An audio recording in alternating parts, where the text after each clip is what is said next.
Carl Jung didn't romanticize loneliness. He didn't see it as something to cure, but something to confront. He believed that loneliness was not the absence of people, but the absence of connection to your own soul. And the darker truth? Most people will do anything to avoid it. They run into relationships, distractions, approval, and noise. Because silence terrifies them. Solitude exposes the parts of you that you've never made peace with. It brings the unconscious to the surface, uninvited, and demands that you look it in the face. But Jung knew. What you avoid owns you. And the loneliness you're trying to escape, that's not your punishment. That's the gate. That's the place where the real transformation begins. It's the crucible where everything false burns away, and all that remains is who you really are. Raw, unfiltered, and undeniable. If you're sick of pretending, sick of the surface-level world that never truly sees you, subscribe now. Because this isn't about finding comfort in solitude. It's about extracting power from it. This isn't spiritual escapism. It's psychological combat. Because the war isn't out there, it's within. Jung called this process individuation, the path of becoming whole. Not liked, not validated, whole.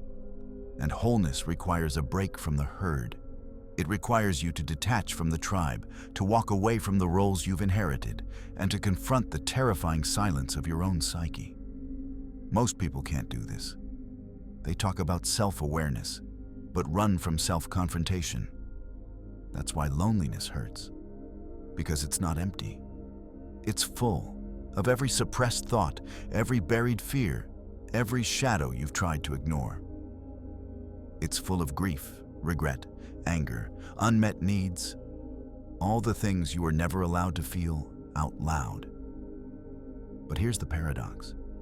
If you can sit with it, if you can bear the discomfort without running, it starts to shift. The noise quiets, the shadows take shape, and eventually, you don't just see them, you integrate them. That shift is where power begins. Because once you've looked into the void of yourself and didn't collapse, you become dangerous. Not to others, but to your former limitations. The world loses its grip on you. You no longer move to be accepted. You move because you found your axis. The crowd can no longer manipulate a man who is at peace with his own solitude. And that is the foundation of true power. Not performance, not dominance, but unshakable self-possession forged in the fires of absolute aloneness. Most people don't realize how much of their identity is borrowed. Who you think you are is often just a collage of what made you feel safe. Parental approval, peer acceptance, social validation. Jung saw this clearly. He called it the persona, the mask you wear to survive the world. But that mask, if never removed, becomes your prison. And loneliness? That's what rips it off. When you're alone and no one's watching, the roles collapse. The performer has no audience. The people pleaser has no one to impress. And what's left? Often confusion, anxiety, maybe even despair. But that's not weakness. That's the beginning. That's the soil from which something real can grow. Jung believed the self isn't something you build. It's something you uncover. And the uncovering doesn't happen through applause. It happens in silence, in the dismantling of who you thought you had to be. Loneliness is the trigger that starts this process. It doesn't destroy you. It destroys the illusion of you. And yes, that hurts. But that pain is sacred. That disorientation is a doorway. Because if you can endure the collapse, if you can let the mask fall without scrambling to pick it back up, then you can finally begin to meet yourself without the armor. This is what individuation demands. The willingness to lose everything that isn't real. The courage to stand in the ruins of your false identity and not rush to rebuild it. To stay in the emptiness until your real voice starts to speak. And when it does, you don't just feel different. You are different, rooted, quietly certain. And that kind of certainty, the one that's not borrowed, not performative, is the seed of power no one can take from you.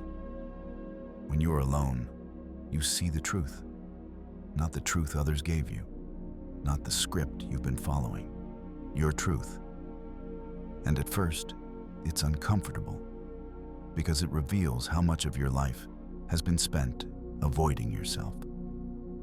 Carl Jung believed that loneliness strips away distraction and forces you to confront what's been hiding underneath your busyness. Your fear, your shame, your untapped potential. In loneliness, the projections fall. The roles fade. You're not the achiever, the partner, the friend. You're just you. And if that emptiness feels unbearable, it's because you haven't built a relationship with yourself. Most people haven't. They've built personas, attachments, routines, but not self-knowledge. And this is where loneliness becomes a mirror, a brutal one, but a necessary one. You start to notice the voices in your head, the ones that shame you, the ones that doubt you, the ones that sound like your parents, your ex, your old teachers. You realize you've internalized people who didn't even understand you, and you're still letting them speak. Jung would call this the complex, the emotionally charged belief structures lodged deep in your unconscious. Loneliness doesn't create them, it reveals them. And once they're revealed, you have a choice. Suppress them again or face them. Most people go back to the noise. But if you can stay with the mirror, if you can hold your gaze without flinching, something starts to break. Not you, the illusion, the false identity, the conditioned voice that's kept you small. That's the first crack in the mask. And once it breaks, real power can begin to rise. Loneliness isn't just about being alone. It's about stepping away from the collective noise, the opinions, the rules, the validation loops that keep you dependent. Carl Jung understood that true growth requires a break from the herd. The crowd reinforces the persona. It rewards conformity. It feeds your ego just enough to keep you asleep. And it does so with subtlety, through praise, through tradition, through expectation, until you forget that the life you're living isn't fully your own. But the moment you choose solitude, you begin to see how much of your life was shaped by fear. Fear of rejection, fear of standing out, fear of being misunderstood. Jung didn't see these fears as signs of weakness. He saw them as chains forged by the unconscious desire to belong at any cost. The need to fit in runs deep. It masquerades as politeness, professionalism, normalcy. But beneath it is the fear of exile. And if you want to become powerful, those chains must break. That means facing the exile, choosing the edge over the center. In solitude, the noise fades. What remains is your own voice. Trembling at first, unsure. You start to question, why do I believe what I believe? Why do I chase what I chase? Who am I trying to impress? The answers aren't comfortable, but they're honest. You realize how often you've lived to meet others' expectations, how rarely you've moved from conviction. And that honesty is the beginning of sovereignty. Because once you stop living for the crowd, you start living from something deeper, from the self that isn't performative, isn't reactive, and isn't for sale. This is what Jung meant by becoming whole.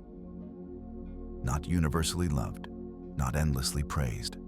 Whole, anchored in your truth, grounded in your essence, and unshakable, because you no longer need the world to validate your existence. You stop chasing applause. You stop explaining your silence. You stop apologizing for who you've become. You've stepped out of the circle. You've chosen the edge. And on that edge, far from the spotlight, beyond the comfort of mass approval, your real power begins to take form. That power won't shout. It won't beg to be seen. It moves in clarity, speaks in precision, and lives on the terms you define. And from that place, you no longer fear the loneliness. You begin to see it for what it is. Not exile, but liberation. Carl Jung didn't see isolation as a dead end. He saw it as a crucible, a place where raw material could be transformed into something unbreakable. But that process isn't gentle. It's alchemical. In solitude, you're stripped of distractions, affirmations, and roles. What's left is you, and the raw, unrefined chaos of your own psyche. This is where most people panic. They try to escape the silence, fill it, distract themselves from it. But if you stay in it long enough, something strange happens. The chaos starts to organize. Patterns emerge. You begin to see the difference between your voice and the voices that were implanted into you. You separate your desires from your conditioning. You discover what you actually want, not what you've been taught to want. That's the alchemy. Turning noise into clarity, turning fear into strength, turning pain into power. But the ingredient most people lack is time. Time spent without numbing, without performing, without seeking validation.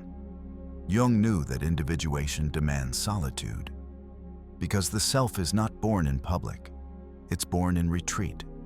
You can't extract your real power while you're performing for an audience. You can't transform while clinging to approval. The alchemy begins when you stop trying to be seen and start choosing to see yourself, fully, without edits, without shame. That's when the shift begins, not just mentally, but spiritually. And from that place, power becomes inevitable. Once you've built power from solitude, it becomes something no one else can touch. Not because you've become cold or distant, but because you're no longer dependent. And that's what makes you threatening to a world built on need. Carl Jung believed that the truly individuated person doesn't need to dominate others. They simply cannot be dominated. Because their identity is no longer tied to approval, to fitting in, to external validation. They've been broken and rebuilt in silence. And now, when the world tries to shake them, it finds nothing to grip. This kind of strength doesn't show off. It doesn't need to be loud. In fact, it often looks like stillness, like calm, like someone who listens more than they speak. But underneath that stillness is a man or woman who has faced the chaos within and emerged with clarity. And that clarity? It terrifies people because they can't manipulate it. They can't guilt it. They can't lure it with comfort. You've seen too much. You've gone too deep. And you've found something most people never will.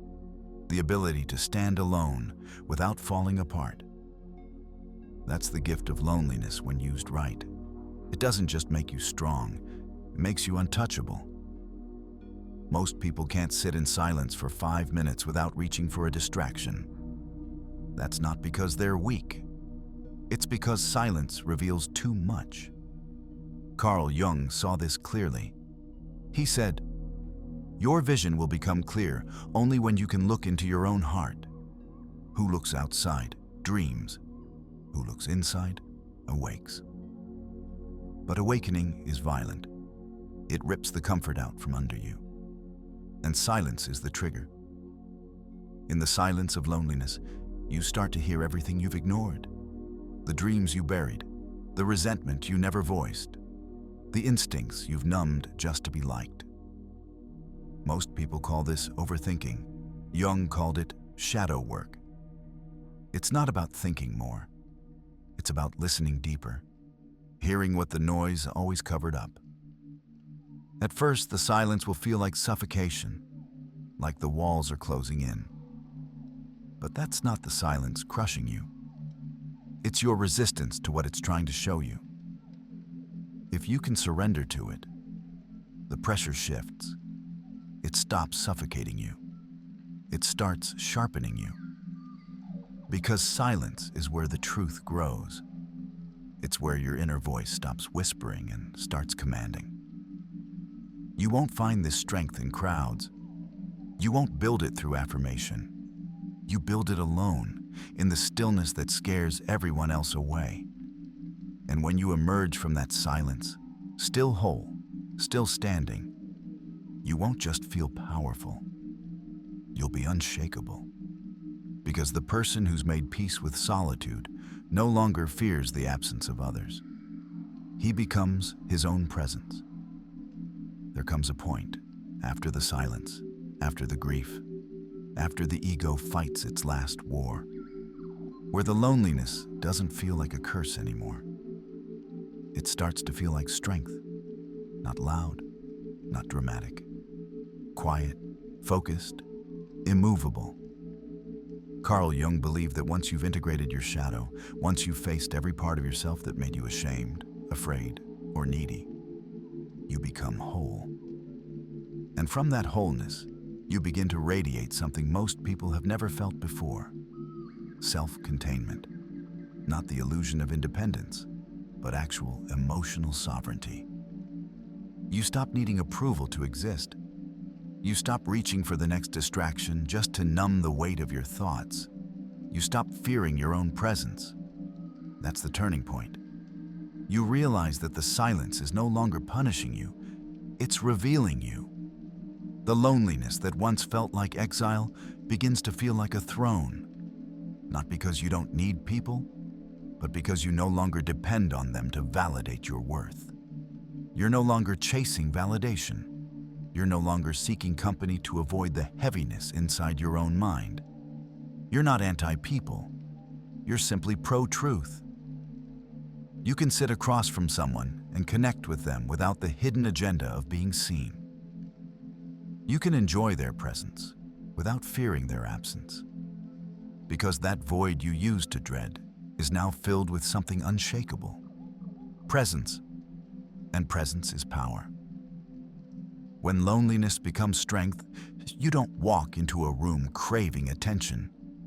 You bring your own gravity. People feel it. They don't know what it is, but they respect it. Because you've done something most won't. You've walked through the fire of isolation and came out forged, solid, unshaken. You've stopped leaking energy trying to be liked, and instead, you've become someone who stands so fully in themselves that approval is optional. And this isn't about superiority. It's about sovereignty. It's about being able to stand in your own space without collapsing into someone else's opinion, projection, or expectation. You no longer orbit other people's moods. You no longer edit yourself to fit a room. That's power, not dominance, but depth. Not performance, but presence. And it only comes from loneliness you've learned not to run from. The kind of solitude that transforms you because you stayed, you endured, you listened. So if you're in it now, if the silence feels too heavy to carry, remember, it's not crushing you, it's carving you. It's not exile, it's initiation. And what emerges from that carving is someone the world can't manipulate anymore. Someone who doesn't break at the sound of rejection. Someone who doesn't disappear when misunderstood. What emerges is someone real and rare.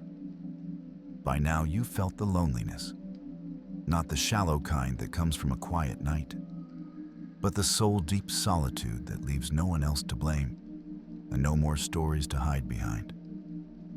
That space? That's where the shadow lives. The parts of you you've rejected, the parts others told you were too much, too intense, too dark, too selfish. But Carl Jung taught that the shadow isn't evil.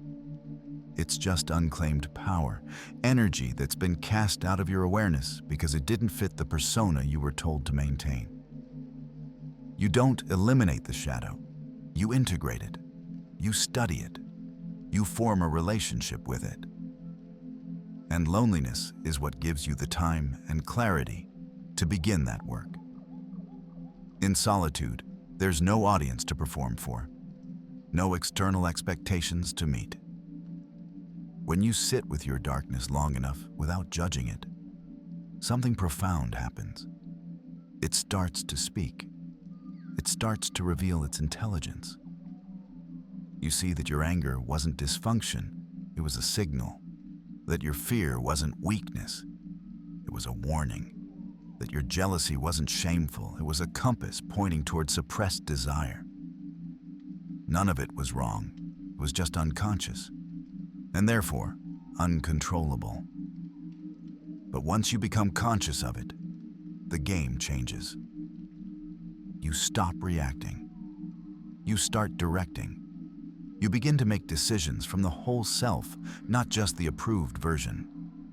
You don't need to pretend you're pure. You don't need to fake goodness. You just need to be whole. And being whole means owning your capacity for destruction, for confrontation, for total sovereignty, and learning how to channel it with precision and responsibility. This isn't about becoming reckless. It's about becoming real. Real power is not repression. It's not pretending to be harmless. It's knowing exactly how dangerous you could be and choosing control, choosing focus, choosing discipline. And that discipline is born in solitude. Because only when you faced your own chaos without flinching, without distraction, can you lead it instead of being led by it. This is what Jung meant when he said, "One does not become enlightened by imagining figures of light, but by making the darkness conscious." You don't become powerful by ignoring your flaws. You become powerful by knowing them, studying them, and choosing what to do with them. Your loneliness was never a void. It was initiation. It was the fire you had to walk through to meet your shadow and make it serve you, not sabotage you. At the end of this path, loneliness transforms. It's no longer a weight you carry. It becomes a foundation you stand on. Jung didn't promise that facing your shadow would make life easier. He promised it would make you real. And when you're real, when you no longer need to perform, impress, or belong, you become untouchable. Not because nothing can hurt you, but because nothing owns you. The opinions, the rejections, the silence, they stop being threats. They become background noise. Because once you've made peace with being alone, you stop fearing disconnection. You stop shrinking to be palatable. You stop compromising your depth for surface-level comfort. This is the solitude of the self-possessed. It's not cold. It's clear. It's not arrogant. It's sovereign. And from that place, you don't chase validation. You attract alignment. You don't beg to be seen. You choose to be visible only when it serves your truth. Jung believed that every soul has a calling, but to hear it, you must escape the noise of the collective. You must leave the comfort of being understood. And that means loneliness is not the enemy. It's the doorway, the trial, the rite of passage. And if you've walked it, if you've stayed when others ran, then you already know. The power isn't found in avoiding solitude. The power is forged in it. You've faced yourself. And that means no one else can ever hold power over you again. That's the kind of person the world can't manipulate. That's the kind of strength that doesn't shake. That's the reward of walking alone, not emptiness, but authority. Not isolation, but inner fire. You're not lonely anymore. You're free.